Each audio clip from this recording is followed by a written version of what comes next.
I'm Dave Greenwood, and this is Overcoming Distractions. If you are an adult with ADHD, a busy professional, an entrepreneur, a high achiever, or just need some strategies to navigate your adult ADHD, you're in the right place. Who am I? I'm an entrepreneur with ADHD and the author of 2 books, Overcoming Distractions and Overcoming Burnout. I coach and mentor people just like you, and together we navigate the ups and downs of adult ADHD. From getting out of our own way to helping people just like you thrive in the workplace. That's what I do.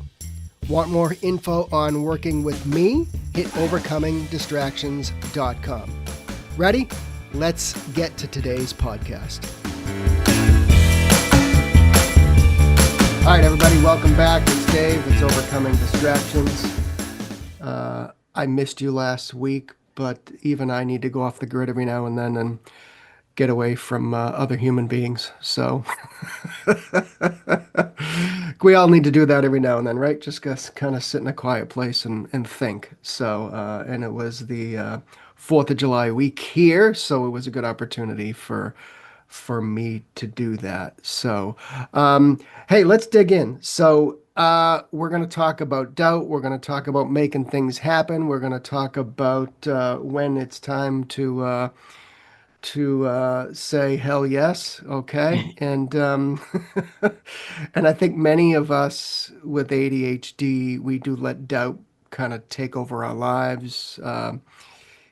Maybe it's a big decision, maybe it's a little thing. Sometimes we live in doubt, which is kind of funny because we're either impulsive or we can't make a decision, right? And maybe not funny, but maybe ironic. So, I mean, we can debate endlessly what we're going to wear to work, or we can really put a lot of thought, maybe too much thought, into a big career or business decision. So, and I know I've done this a number of times in my professional life, from my restaurant days to running a PR firm, and then industries in innovation changing and pivoting and et cetera, et cetera. So, but the fact is, there comes a point where we need to make a decision, and we need to see some opportunities. So, and like I said, we need to know when it's a hell yes. So, so let's talk about some meaningful transformations today, but also some opportunities that might be looking you in the face. And I have Kat O'Sullivan. She's the author of From Doubt to Do, Navigating Your Path to Possibility. So welcome. Thanks, Dave. I'm excited to have this conversation. I live with this every day, between my husband, in the past with my son, and oh my gosh, I think I've even realized that I too have elements of ADD, and, constantly trying to figure out, well, overcoming the label and Yeah. seeing it as really my superpower, which is a big shift, and I'm known for saying when shift happens, time to make magic happen. Yeah. We get to choose how we, in this case, say with that label, how we frame that. It's a label that can either be completely disempowering, or in fact, it can be our superpower. It's all in, how we frame it, how we look at it, and our willingness to challenge some of the assumptions that people have Right. about that label, about what that looks like. Right. Yeah. No, and I think and we can get into that, but I think we do label these, go ahead and hop on Google and you'll find lists of negative traits of people with ADHD, hyperactivity and hyperfocus and things like that. And they do have some negativity associated with them in certain environments. But let's take let's take the hyperactive kid who ends up building a really killer sales career because Hmm. he knows how to talk to people. I mean, maybe he doesn't get the paperwork done and he needs some help, you know? Yeah. Um, take the person who can hyper focus, who might be able to do, get into a career of problem solving or, those types of things that involve like some deep work and put in the right environment. That's an opportunity, right? So we need to look at the environment that somebody's in and decide whether is that a negative or is that a positive. But let's give people the 30,000 foot overview of the book, and then I kind of want to dig into some of the things in the book and how we can give people some of those tools. Sure.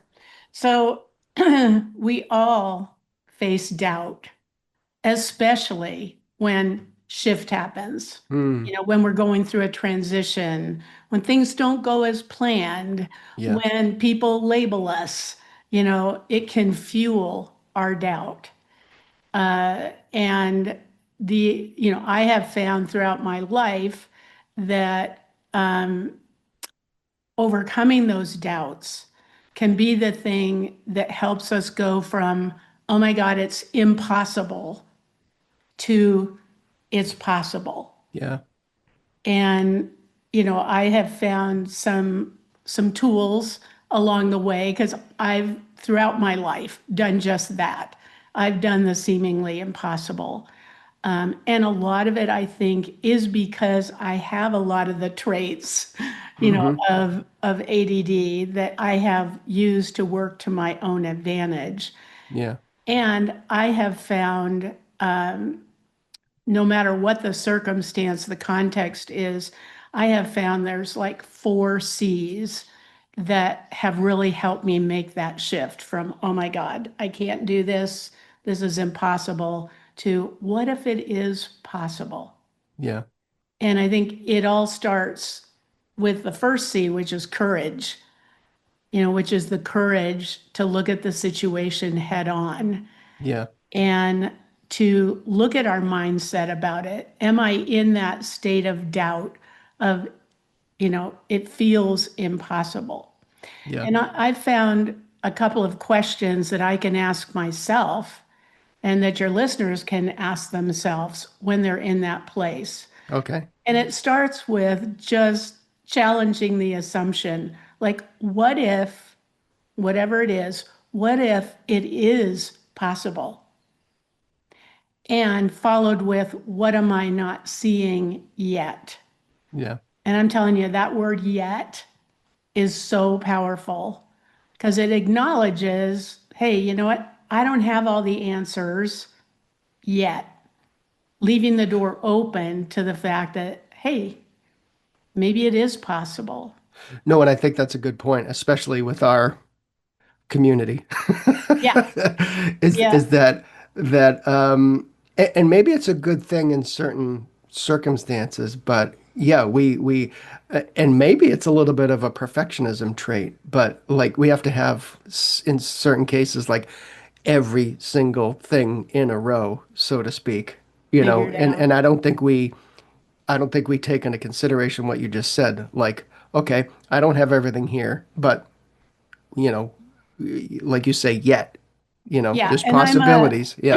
I'm a big yes and person, Yeah. as in instead of the yeah, but, which we hear, like we have this great idea, and we're faced with, yeah, but whether it's from ourselves, yeah, but I don't, is that really possible? Mm, And for me, in my book, I use stories to, share how those four C's have lived out for me. And probably the biggest one, the most recent one, which was during COVID, when COVID hit, I was like completely burned out. yeah. I did not want to do what I've been doing successfully for many, many years and just felt stuck because I was successful. There wasn't an external reason for making a shift. Yeah. Right.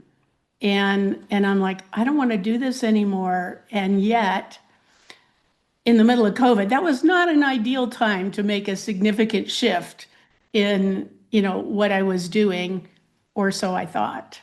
No, but I would add that many people had to shift, right? Yeah. Yeah.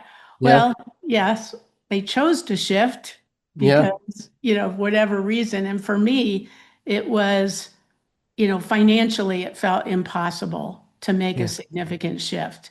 Yeah. And when I asked that, when I finally got to the place of saying, well, what if something else is possible? What if there is a way for me to make this shift? What am I not seeing yet? Oh my gosh, like the next day, I saw this article about a woman who retired in Mexico on her fixed income. Hmm. And I'm like, huh, Mexico? Really? That's crazy. Hmm. And yet, it was alluring enough because of the financial thing to do some research. Yeah. Right. And, you know, long story short, 3 months later, we actually made the move from Los Angeles to Mexico. And, it all happened because I had the courage, that first C, the courage to ask Yeah. those questions. And the next thing was getting clarity. And I Right. think it's not just clarity about what we wanted, but why it was so important. No, and I think that is clarity, I will say, when it comes to people with ADHD, is one of the biggest words Hmm. um, that we need to continue to circle back to. Much of our challenges, whether it's an assignment from our boss or our client or our husband or wife, revolves around a lack of clarity because our brains are going so fast and maybe we miss a couple steps. So I think clarity is a big word here. Yeah, and clarity can get muddied very easily by those Yeah. doubts. Hmm. In terms of getting clear about what we really want. Yeah. Not clarity what we think we can do because of whatever limitations are in our head, but what is it that we really, really want? And why is it so important? And that why is the only thing that's going to take us from clarity to a hell yes commitment Yeah. to get something done. Right. And without that clarity around the what and the why, the first time things don't go quite as planned, it's really easy to back off. Yeah. And No, I agree. Yeah. Yeah. That's why we need to focus a lot on that clarity piece when we're a busy professional with ADHD, whether we're running a business, we're in a demanding career. Um, there's things that are just going so fast, and that's something that slips. It could be, like you say, in your business. It could be, like you say, I think I'd like to move to another country. yeah, with a foreign language and a Yeah, different culture. And yeah. yeah, What am I missing? yeah. Yeah, Well, and once we have the courage, to make that shift in our mindset, once we get that clarity, what and why, uh, we make that hell yes commitment, then it's all about building the capacity to get it done, making yeah, that shift from doubt to do, and navigating that path to new possibilities. And I think building that capacity is often where those of us with ADD, ADHD tendencies or outright, get derailed hmm. because we try to fit in to somebody else's vision of what that capacity looks like. Well, yeah, and then that actually can result in stress, chronic stress, burnout when we don't understand our capacity on a number of levels. Absolutely. Yeah. And I think a lot of it is having compassion, self-compassion for Yeah. ourselves and really owning what we need and the Yeah. support that we need to get it done. And I know for me, there's a couple things that, you know, people look at me and they go, "Oh, you're all over the place, you know, scattered, you're scattered, you're all over, you're bouncing all over the place." And yet, for me, that is a thing where I find unique solutions that other people don't see. And on the other hand, there are times when I'm so focused, Yeah. super, super focused. And it's like, you know, everything else has to get put aside because once I do make that decision, that hell yes commitment, then I'm like super focused. So I Yeah. go from like all these, how can I take all those random thoughts to see things that other people don't see in terms of possibilities. But once I get okay, I'm going to do it, then it's like hyper focus. But I think you might agree that it's that middle ground where we get stuck, right? So Hmm. I think once we do jump in, we can be pretty good. We can say, okay, this is a game plan. I'm starting this business. I'm moving to another country. I'm, whatever, changing careers, et cetera, et cetera. But it's that middle ground, right? Where we tend to kind of uh, get stuck, right? Well, until we make that hell yes commitment, because once we made that hell yes commitment, we're going to move to Mexico in 3 months. Oh Hmm. my gosh. I mean, we had a huge, you know, um, board in our living room with 3 months mapped out day by day of everything that needed to be done. And, when I or we would start getting off track, we had something to come back to. Yeah, It kept us focused on, okay, what do we need to do today to make that 3 month commitment? Not what are all the things we need to do, but what is that one thing, that we need to do today? And, finding out, I think a lot of it is finding out what works for us. So yeah. for me, it's like I need to color code things. I need to um, find a system that works for me. I'm a big post-it note. I'm the post-it note queen because Many of us are. for me, it is a way for me to see the big picture and all the little steps. But for me, I need the flexibility to move those steps around sometimes. Yeah.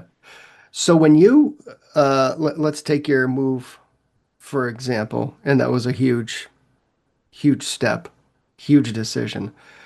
Um, you decided to do it, and was there any point between the decision and when you landed there where you doubted yourself, where you were like, "Oh my God," like did you get like a couple months in and go, "Oh my God, what have I done?"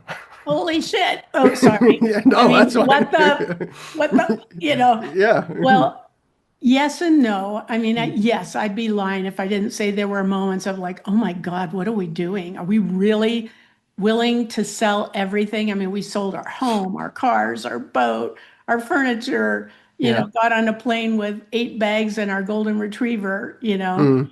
Um, I will say, however, where it would have been really easy to get tripped up was everyone else's doubts. You How know, so? oh my God, are you effing crazy? Why are you moving to a foreign country in the middle of the bleeping pandemic? Mm. Oh my God, it's not safe. Oh my God, it's this, it's that. And, Now, I see, had, I got that when I left a very good job, vice president of a very well-known nonprofit organization, very, very well-known brand recognition. And I had my son on the way. And 3 weeks before he was born, well, maybe a month. Anyways, I quit that very stable, very good job to open my PR firm. And that's what people said to me. It's like, you just left your uh, very stable job. You're about to have a baby and you don't have any clients. I'm like, yeah, yeah, I did that. Yeah, and you probably had a strong why for why you were making that shift. Yeah, it was time. So it Hmm. was time to do so. I there were certain circumstances. Now I loved that job, don't get me wrong. It was actually and I've worked for myself for a good chunk of my adult life, except for those 10 plus years. There were just circumstances that said, you know what, I got to kind of get back to public relations, so to speak. And it worked out. It was a rough start, but yeah, that was like you say. All the other people are like, "What are you doing? Are you high?" Yeah, well, I think a lot of it is being real about what's at stake. And, everyone was focused on what's at stake, as in the negative aspect of what's at stake if you move to a foreign country. Mm, You know, I think where I regrounded myself was what's at stake if I don't do it. yeah, Uh, you know, like you said, it was time. yeah, And, we all get to choose how we spend our time and, what we're willing to risk, to do something that we're passionate about, that we really, really want to do. And, yeah. I think a lot of people were focused on that risk. Oh, this is really risky. And I'm like, what if the biggest risk is not taking that risk? Right. I do want to kind of put a caveat in there, so to speak, because as I mentioned in the beginning, some people with ADHD are very impulsive. Everything from purchasing decisions Right. to et cetera, et cetera. So I want to be careful to make sure that you were you didn't just like put your house for sale one day, right? I mean, you were at least a little methodical about the decision, right? Because Yes. because I want to be careful to not uh, not tell people with ADHD, whatever the situation is, hey, just go sell your house and move to another country. Everything's going to be awesome. Oh, You know, yeah. Dave, thank because you. yeah, Yeah, no, thank because in you. some cases it's a big decision isn't like, oh, you know what, I am going to quit my job and open up a business, um, and I don't have any experience in that business, or because it Yep. just feels right. So there is a Well, methodical piece of this, correct? absolutely. So in that clarity stage, there was a Yeah, lot of research. I mean, it was intense. It was in a short period of time, but I did a lot of research about what that decision would mean. What would it look like?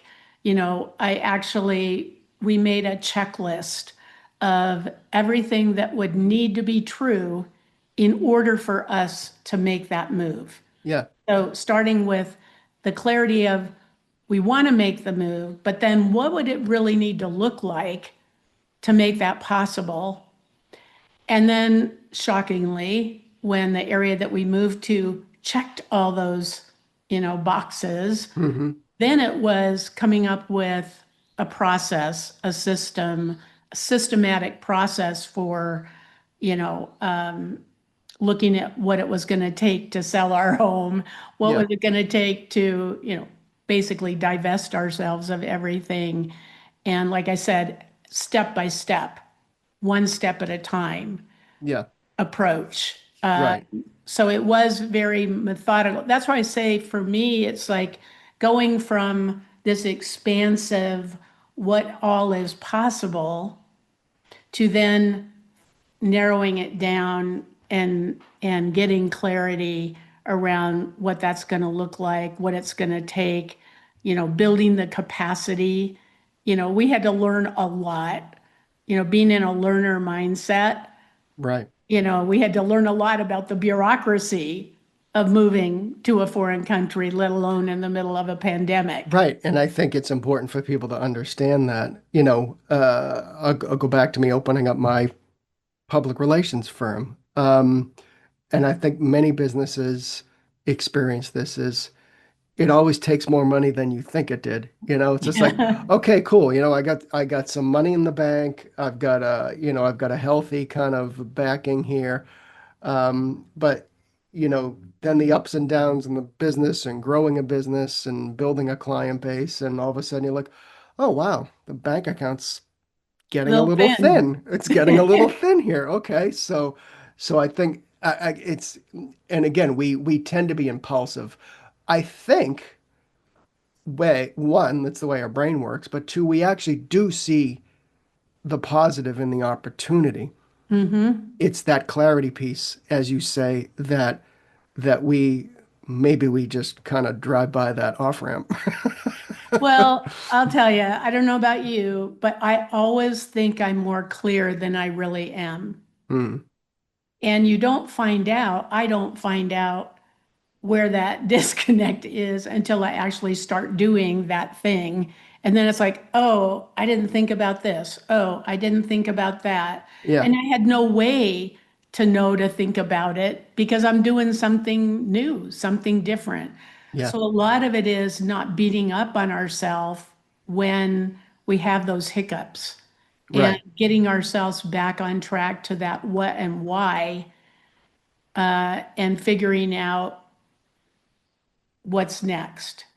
Yeah, What else do we need to do? What else do we need to learn? What else do we, and you know, it, staying on track. And when we get off track, finding a way to get back on track. And for me, that getting back on track, especially with when the doubts crept in, mine or other people's, was returning back to why the hell am I doing this? yeah. I mean, how do we build more confidence to kind of understand what's possible? And again, that could be a career change. It could be, moving to, a new place. It could be, I've always wanted to open my own business. What's involved in building that confidence to be able to do that? Because something's driving it, Yeah. right? Yeah. Well, you hit on another important C, which is confidence. And Mm, for me, the only way that you build confidence is taking that first step. yeah. We don't need to know all of the where's and how to's. It's like take that first step and we get a little more confidence, like when we accomplish that. And then we take the next step, and then we take the next step. And we build that confidence as we do it. As we go from doubt to do, Yeah. we build that confidence and we figure it out. I mean, for me, it's like, I'll figure it out. I have the confidence that I'll figure out what that next step is. But I'm never going to get to that next step if I don't take that first step. No, and I think jumping into a major life shift uh, is probably going to involve that. You're not going to have all the answers, but you've got to at least have the basics down to make sure that you don't take you and your family down. Yeah, because I think that is a major concern. So, Yeah, no, that's an important point. And, we did not make the decision lightly. And, we did our homework and we came up with a system that worked for us yeah, to yeah, get there. right. You talk about a magical disruption in your writings. What is that? So again, when shift happens, and let's face it, we're at a time of uncertainty and disruption. Hmm. And it can either be, we can look at it as a dreaded disruption. Yeah, Like for a lot of people, COVID was a dreaded disruption. right. But when we shift our mindset about it from what if this could be a magical disruption? Maybe this disruption is exactly what we needed or what we need to Right. make that shift from where we've been to where we want to go. You know And what's interesting is many people, I will say with ADHD, for one reason or another, whether it's their doing or somebody else is doing, they get fired, or they get let go of a job. And there's a million reasons why. It could be the job's stressful, they've been maybe doing it a long time, maybe they're burnt out, maybe they didn't ask for certain accommodations, maybe they are in a toxic workplace, maybe their values are disrupted, etc. So I'm not always going to say that it's the fault of the person with ADHD when they actually lose their employment or even lose a client if they're in business. However, I have heard many people that I've worked with individually who, when they look back, they said, man, that was the best thing that ever happened to me yeah, because I was miserable there. I was miserable and I needed something to boot me in the ass to get out of that situation. Would that be a magical disruption? absolutely. I mean, for us, COVID ended up being a magical disruption. Yeah, I didn't even realize how burnt out I was until COVID hit and everything kind of came to a halt. yeah, And I was like, why am I continuing to do this? It's lost its meaning. I'm burned out, and I have no time up until then, I had no time to even think about what else I wanted because I yeah, was just on the yeah, track, right? right. So for me, that disruption gave me the gift of time to step back and say, what is it that I really want in this next chapter of my life? Yeah, And what are my options? And how can we make that happen? That would never have happened if there wasn't that disruption. So it really did become a magical disruption for us. yeah. And I And think sometimes the universe kind of kicks in, right? Like, like for many of the people that I talked about previously, it's like they might still be there if it wasn't for something impactful happening. So, and maybe the universe, I'm not that spiritual type of universe, but you know what I'm uh-huh. saying. It's just like Yes, something happened that they needed to happen, whether it sucked at the time or not, right. but they were probably not seeing the opportunities, as you say, in front of them because they were in a time in their life where they were just, you know, grinding it out, right?